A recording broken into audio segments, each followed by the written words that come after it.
Jesus é o Verbo de Deus. E nesse vídeo eu quero explorar os textos em que nos ensinam melhor sobre este conceito. Bem, desde a eternidade, Deus tem revelado o seu plano soberano e no centro de tudo está o seu Filho. Jesus, ele é o Verbo de Deus. A Escritura declara em Hebreus 1:5 e Salmos 2:7: Tu és meu filho, eu hoje te gerei. Esta declaração mostra que no momento determinado pelo Pai, Cristo foi manifestado como Filho gerado, aquele que inaugura a plenitude dos tempos e a revelação do propósito divino.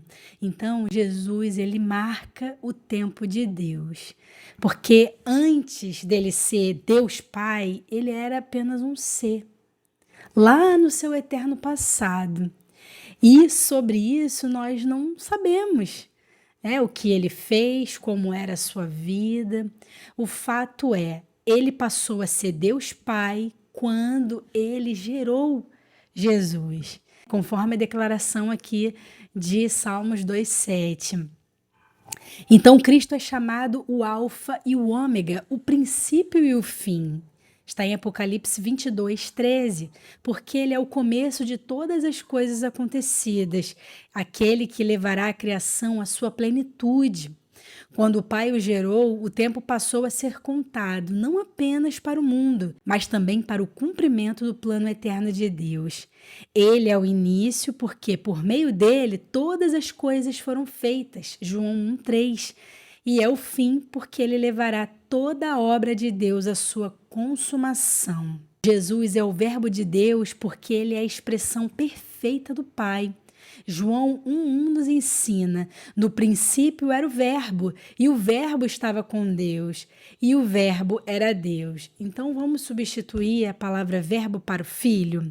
No princípio era o Filho, e o Filho estava com Deus, e o Filho era Deus.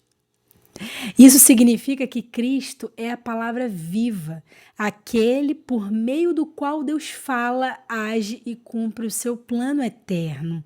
O Verbo se fez carne. João 1,14 diz isso, habitando entre nós para que a redenção fosse manifesta a todos os homens. A redenção e o cumprimento de todas as promessas de Deus só são possíveis porque Cristo é o Alfa e o Ômega.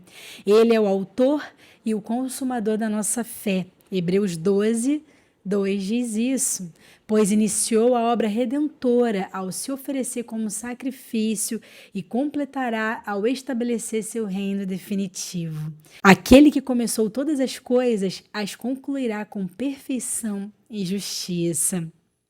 Portanto, reconhecer Jesus como Verbo de Deus é compreender que ele é o centro de toda a história e a chave para o entendimento do tempo, da criação e da redenção. Não há propósito fora de Cristo, pois dele, por ele e para ele são todas as coisas. Romanos 11:36. Esse entendimento de Cristo como Alfa e o Ômega nos chama a uma vida de confiança.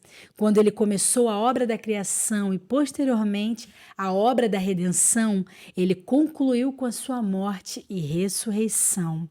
E o mesmo Cristo que já completou a primeira parte da sua missão, voltará para concluir a obra da redenção do mundo.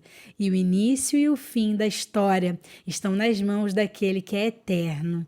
E essa é a nossa esperança. Então, que através desse vídeo você possa saber por que Jesus ele é considerado o Verbo de Deus. Porque Jesus ele marca o tempo de Deus, o início de todas as coisas acontecidas e aquele que vai concluir toda a obra de Deus. Ou seja, ele também é o fim.